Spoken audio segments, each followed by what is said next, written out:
I'm letting the scalp hang out tonight. A little clammy. Let me dab myself. Okay, there you go. You know, it's like I don't mind being bald, but like the one thing I try to avoid, especially when I'm wearing a hat, is glare. Sometimes, because that skin will glare some motherfucker. You know, sometimes you get pictures of yourself, and it'll be like, I'm really shiny in that picture. But you know, I could powder you before we record. I should utilize more feminine techniques in preventing. Hey, it's not feminine technique. It's not? Not necessarily. People have worn makeup on film the entire time there's been film. You know, I shouldn't genderize. You're right. I shouldn't gender. If powder. If Harry Styles has taught me that I should not be genderizing these things. Harry Styles is doing what Harry Styles wants to do, but Harry Styles is not groundbreaking. That's a preview. It's a preview. Also, I want to say a couple things. Okay. Okay. This is a very special episode for multiple reasons. Yeah. But I have changed the tier ranking system. Oh, yes. I think the F tier was 0 to 2.5 or 2.25 or something. I have upped it to 2.75. So Johnny Mnemonic, which is a 3, is still a 3. So it's still a D. But 0 to 2.75 is now F tier. I like that. So I like that. That's the broadest range. Yeah. And, you know, we mentioned that we can change the ratings. Yes. At any time we want, because it's just made up. We can make it more up later. Yeah. I think Guardians of the Galaxy Volume 3 benefited from a lot of badass movies coming out of the time. It got swept up in the good hype. Yeah. I still think it's actually a pretty good movie, and probably maybe one of my favorite in that trilogy. Yeah. But our old friend Drew, in that trilogy, the one we just watched is the best one. Yeah. Yeah. But our old friend Drew. Drew. Documenteers old heads might remember. He said to me, and I can't get it out of my fucking head. He says, and I can't believe I didn't see it because I'm always quick to complain about this. What'd he say? He said that the Guardians trilogy is Star Wars. Movie 1, they come together.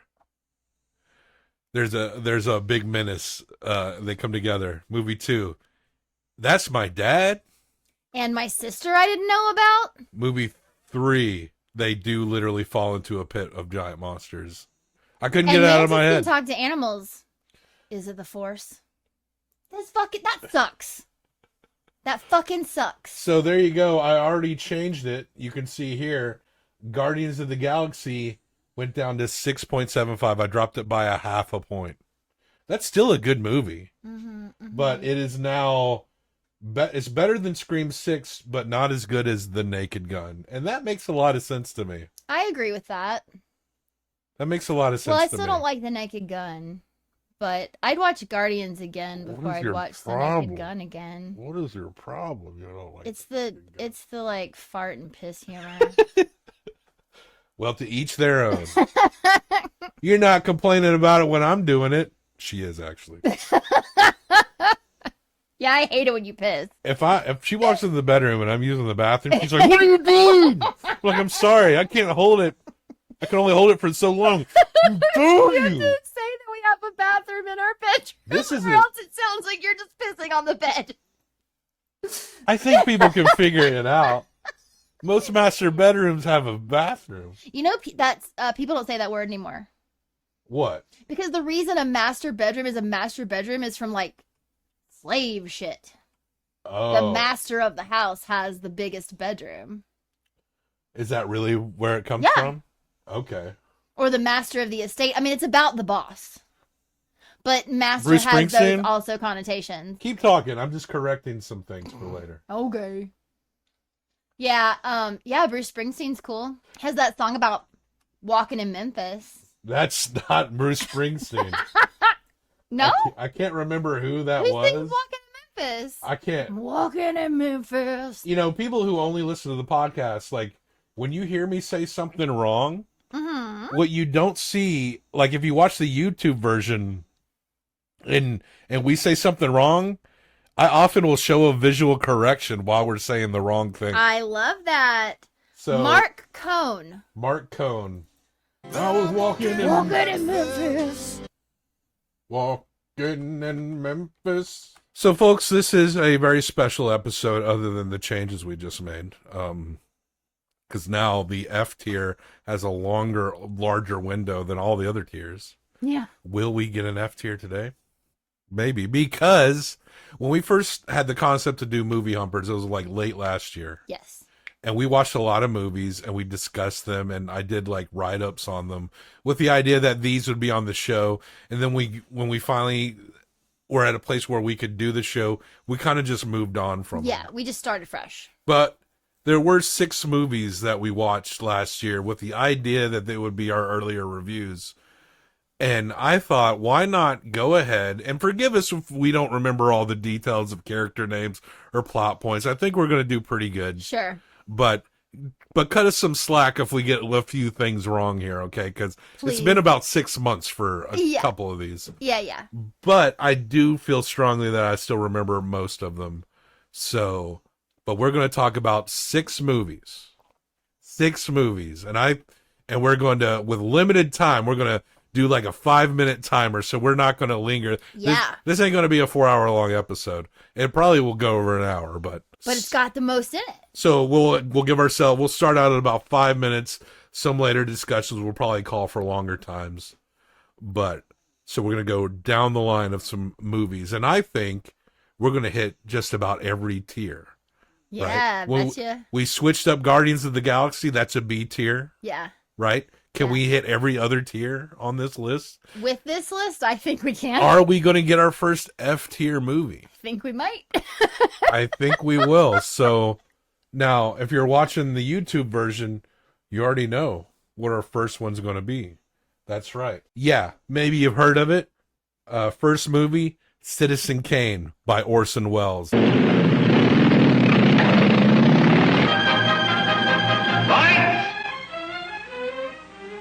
Give me a mic.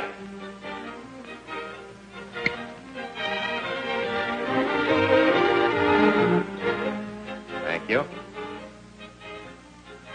How do you do, ladies and gentlemen? This is Orson Welles.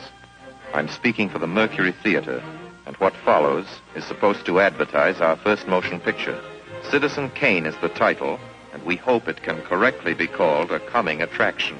It's certainly coming to this theater. And I think our Mercury actors make it an attraction.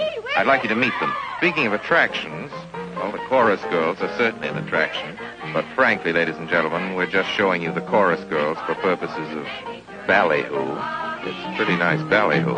But here's some of our real Mercury people. This is the first time you've seen most of them on the screen. Hey, give Joe a little light. Thanks. Now smile for the folks, Joe. Smile. Joseph Cotton, ladies and gentlemen. That's it. Joseph Cotton. I think you're going to see a lot of him. Here's Ruth Warwick, whom I know you love. Ruth. Look at the camera, Ruth. We caught Ruth with her hair up. And here's somebody you've all heard on the radio, so I don't have to tell you he's wonderful. Ray Collins. Dorothy Commongore is a name I'm going to repeat. Dorothy Commongore. I won't have to repeat it much longer. You'll be repeating it. And here's George Coulouris, who's a grand actor. I'll say that name again. George Coulouris. Watch it. Here comes Everett Sloane. Look out, Everett. Oops. Everett Sloane, ladies and gentlemen, he isn't necessarily a comedian. And here's one of the best in the world. Agnes Moorehead. I've said a lot of nice things, but Erskine Sanford deserves some more. Erskine Sanford. So does Paul. Paul Stewart, everybody. Citizen Kane is a modern American story about a man called Kane, Charles Foster Kane. I don't know how to tell you about him. There's so many things to say.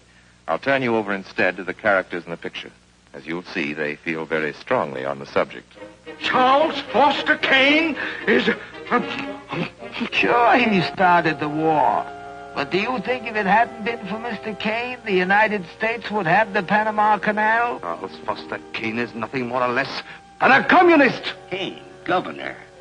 Listen, when the voters of this state and Mrs. Kane learn what I found out about Mr. Kane and a certain little blondie named Susan Alexander, he couldn't be elected dog catcher. I'm going to skin Mr. Charles Foster Kane alive. I'm going to marry him next week at the White House. Emily, I hear you've been stepping out with Charlie Kane. Of course I love him. I gave him $60 million. Well, of course I love him. He's the richest man in America. But all the girls say about him at first. But you know, I can't help but admire him. He's crazy. It's wonderful. Ladies and gentlemen, I don't know what you'll think about Mr. Kane. I can't imagine. You see, I play the part myself. Well, Kane is a hero and a scoundrel, a no account and a swell guy, a great lover, a great American citizen, and a dirty dog. It depends on who's talking about him.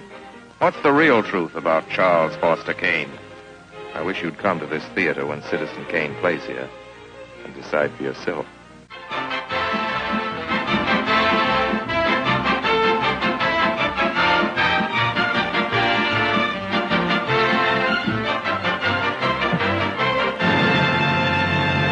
Citizen Kane, directed by Orson Welles, written by Herman Mankiewicz and Orson Welles, starring Orson Welles, Joseph Cotton, Dorothy Cumming Gore, Everett Sloan, etc. Produced by Orson Welles, cinematography by Greg Toland from RKO Radio Pictures and Mercury Productions. Yeah. What can be said about Citizen Kane that we don't already know? This used to be the movie that people would bring up. I feel like they talked about this movie a lot when we were kids. This is like the stereotypical greatest movie, right? It would be on Saturday Night Live. It was on cartoons. You knew the plot reveal before you ever saw it, because there was something like people would bring this up like, oh, the greatest movie ever made, Rosebud's the Sled. There was almost like a dismissiveness, like it was brought up by film buffs, but also kind of presented very dismissively by a lot of people who, during our younger eras when like, yeah, shit like Bloodsport and like Steven Seagal movies were maybe more of a thing. Right? Yeah, well, we watched all of those at my house. Yeah, we watched all that shit. And it really did a disservice because I had never seen this movie.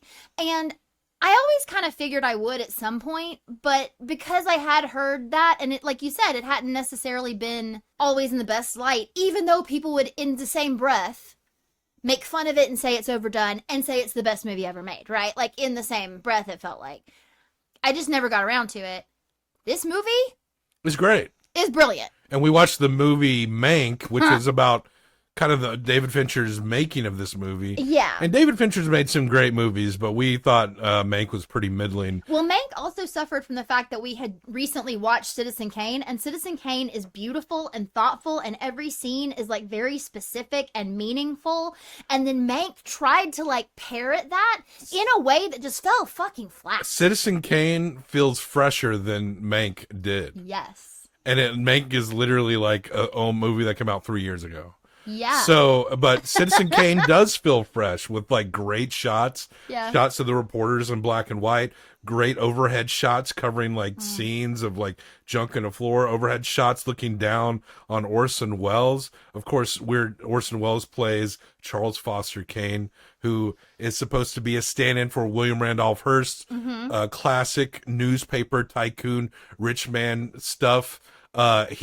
We see him as a little boy sledding around his Colorado home, and we meet his mother, who's fucking great, and the father has no control. He's like, I don't like this, and she's like, Yeah. we're gonna send him off to be rich and famous or whatever, right? And Yeah. he goes off and he ends up running a newspaper. He has a failed bid as a politician because they find out he's sleeping with a starlet who he later marries and builds a whole mansion kingdom empire just for her. Yeah, and down in Florida. She wants to be an actress, so he like puts her in all these like operas That's and so- concerts and shit.